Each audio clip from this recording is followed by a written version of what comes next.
Welcome to Faint Footsteps, World War II, Part 6. After manning landing crafts or training like commandos all day, Canadian sailors enjoyed a few recreational activities in Scotland in 1942. All work and no play makes Jack a dull boy, says an old proverb.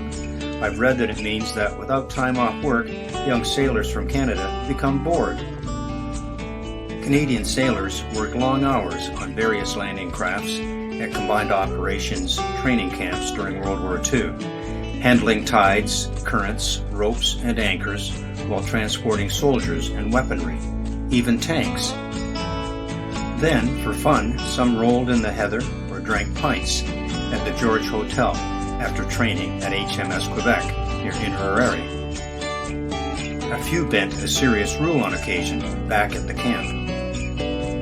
My father writes, gambling in any form was not allowed in the Navy for fear the losers might steal, but a friendly game of craps with pennies was going on one night when rounds were being made at HMS Quebec.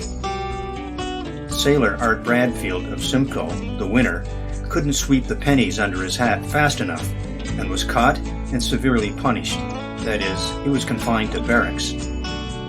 Those not confined to barracks hiked to the George and played another friendly game that didn't end so well for one other poor sailor.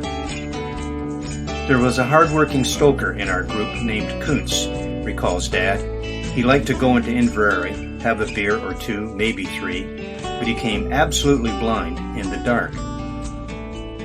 After a few pints and on their way home, Dad and another sailor, Anthony Bouchard, would take William by the arms and walk him toward a nearby bomb blast door. It was a wall of bricks to stop an explosion from traveling up a side alley, and Dad and Anthony would suddenly pull away from Will and let him run headlong into the wall. William would yell, "Where are you guys? I'll murder you, you bums." Dad writes, "You can't murder us if you can't find us, Willie." After we had enough laughs, we would go back to his side. My father added, Willie would always forgive us because he would never get back to the base otherwise, but we would surely hear about it again in the morning. And in the morning, all were back to work again, completely unaware that within 2 to 3 months of those rather carefree episodes in the Scottish hills and hotels, many of these young Canadians would participate in an ill-fated raid on Dieppe, a French port.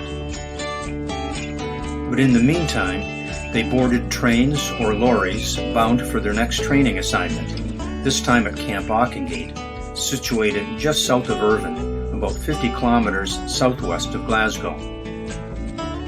And here, there was ample access to wide beaches and the open sea, where even bigger and better bash-ups occurred. My father writes, we practiced running our assault landing craft up the stern of 2 train ferries called the Princess Iris and Daffodil. Their sterns were nearly completely open, but with waves and a stiff wind blowing, it was difficult to hit the opening.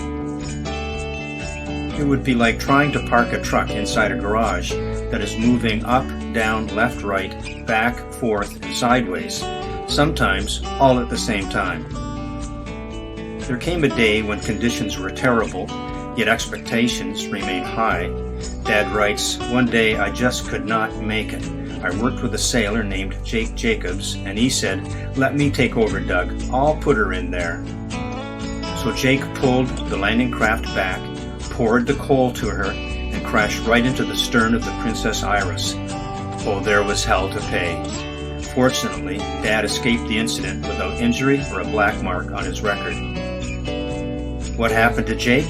In my father's notes I read, Jake Jacobs was the lead swinger of the first water and said he would get back to Canada before any of us. And you know, he did. He wangled it somehow, and after Auchengate, I never saw him again. Without Jake at the wheel, Dad's luck with landing crafts likely changed for the better, until King George VI popped around. Thank you for watching. Another video will arrive shortly. For viewers with questions and comments, my email address will follow.